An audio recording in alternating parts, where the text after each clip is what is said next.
Welcome back. We're still talking about June 12 celebrations and the speech of the president at a joint session of the National Assembly. We're joined on the program by a public affairs analyst, Mr. Jide Ojo. Within the short time we have to explore some of the things that happened yesterday, especially that honors list. Who should and shouldn't have been on that list? Who was missing and all of that? Mr. Jide Ojo joins us virtually. Mr. Ojo, thank you so much for coming on the program.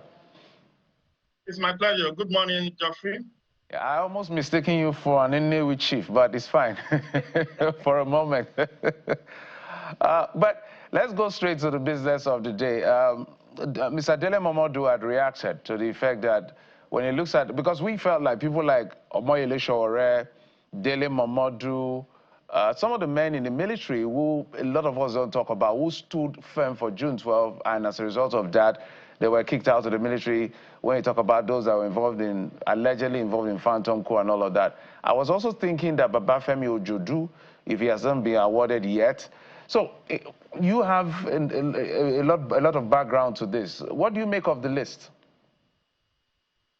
Thank you, Geoffrey and Bukola. I think first we should commend the president for even deeming it fit after 32 years to recognize the heroes of democracy. I agree that the list is not exhaustive. It may not be as comprehensive as we wish it to be, but I didn't see it coming. Maybe I thought this should have come in his first year in office, being a democracy activist himself. But maybe wisdom dictated that he should do it now ahead of next year. Because if this comes 2026, people will read political meanings to it that he's doing it to galvanize votes or to mobilize votes. So I agree that those who compiled the list may have deliberately or maliciously omitted some names. But for God's sake, this is well intended. I mean, for the life of me, how would someone have not deemed it fit to recognize someone of the caliber and status of Nobel laureate, Professor Wole Soyinka, who is going to be 91 this year?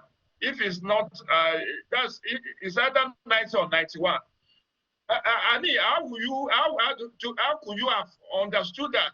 We have an Egba son in former President Olusegun Obasanjo, who did not support June 12, who was not in the struggle, but was president for 8 years. And because of the malice he has with his tribesmen, like Professor Wole Soyinka, like Chief M.K.O. Abiola, he never deemed it fit to recognize these people. It took former President Muhammadu Buhari the courage to give recognition and posthumous recognition, for that matter, to Chief M.K.O. Abiola as the winner of June 12 election, and also to declare that henceforth from 2018, we are going to be celebrating our Democracy Day on June 12 rather than on May 29. And these two gentlemen, both former President Muhammadu Buhari and President Bola Tinubu, should be commended, should be lauded. I quite agree. Perhaps someone like Bob D, Chief Dele Momodu should have been on that list. Chief Ayo Adebanjo, who just passed, should have been on that list. Because I saw Fasoroti, I saw this other not Adebanjo, but I saw that one. People, but yes, Babafemi Ojodu. I don't know whether Sowore actually merited being on that list to the exclusion. Please get me right, to the exclusion of other student union leaders who also participated alongside with him. Because it was not only Sowore that was on the barricade. I recanted my experience of June 12 and 1993 in my column in The Punch just 2 days back. I was part of those who protested as an undergraduate student of the University of Lagos. I was part of those who protested against the annulment of June 12th. But while some of us may not be the arrowheads, don't forget that we have several institutions and that had to be shut down as a result of our protest against the annulment of June 12th, particularly in the Southwest. All tertiary institutions were shut down. Media organizations like The Punch, The Guardian, National Concord were proscribed. We had several other radio and television stations that also suffer similar victimization. So if actually we want to recognize all the heroes of June 12th, it's going to be a very long list. More than 1,000 people should be on that list. But then it's about who is writing the history. Who actually, because I recall that from 2018, when former President Muhammadu Buhari actually rolled out the list to honor just Chief Ganifa, I think Chief Ganifa and me, Babagana Kingibe, Abiola himself. People said, look, what about Femi Falana? What about this other Ayobe and the rest of them? Now that injustice has been corrected. We have Ayobe on the list. We have Abdul Oro. We have Uche Ofemu. We have several. And let me also say this: the icing on the cake for me yesterday was the recognition of Professor Humphrey Nwosu.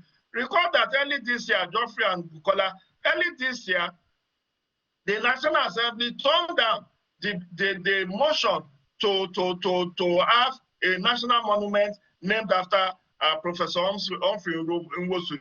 So they extend that the caucus in the National Assembly actually felt that an injustice had been done to him. But today, President Bola Tinubu has deemed it fit to recognize Professor Humphrey Nwosu. And that, I think, is the beginning, because I also am in support of the INEC headquarters in Abuja being named after Professor Humphrey Nwosu for the courage and gallantry that he demonstrated during that period. So, yes, it's a long list that should have been there. But don't forget, if you look at paragraph 54 of that speech, the president actually said there will be other people who will be recognized during the meeting with the Council of State. I expect that maybe when the proper conferment will be done, which may not be this year, maybe next year or maybe later this year, there could be an amendment to that list as more people bring the president's attention to those who have been excluded.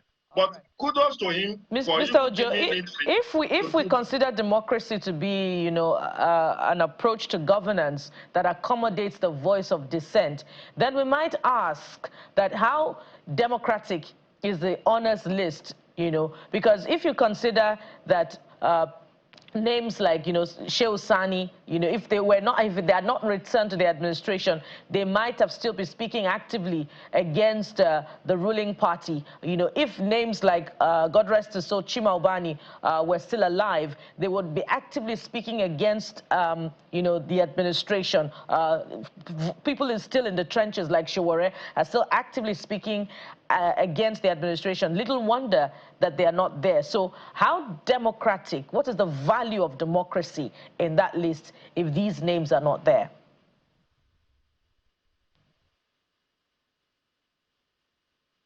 Mr. Ojo? Well,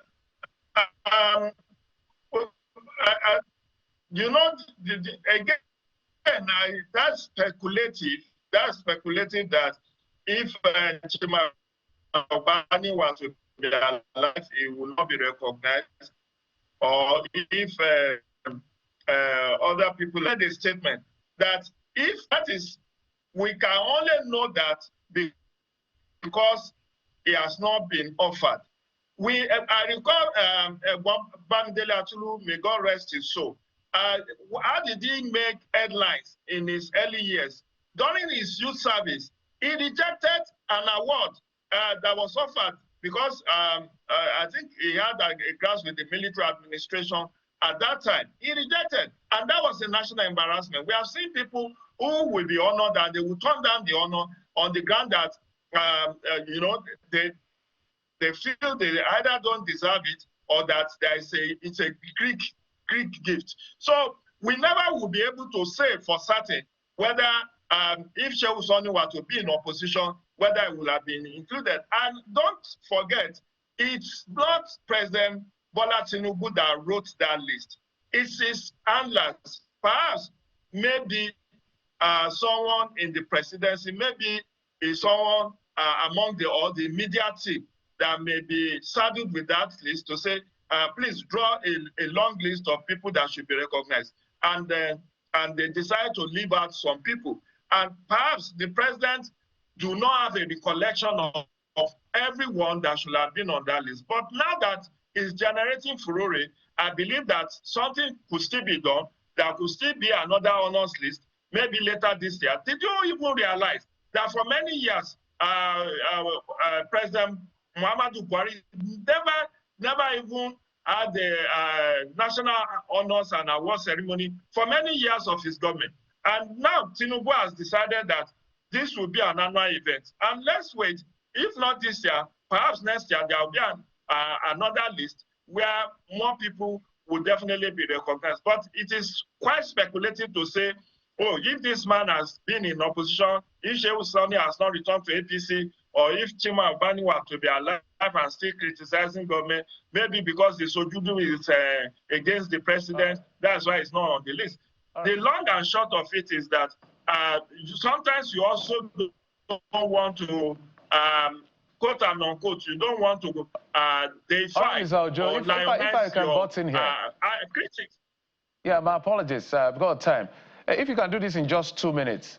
I just thought about it now that, to be factual, the APC-led government has done more in recognizing the struggle of June 12 than even the PDP government that was there for 16 years. Because first, I can remember that it was Muhammadu Buhari that gave it Democracy Day, and now all of this massive recognition in one fell swoop. I stand to be corrected. But in reflecting on June 12, as somebody who was on the streets of Lagos for that struggle, and as you project into the future of Nigeria, what do you make of what we should do with this memory in 2 minutes?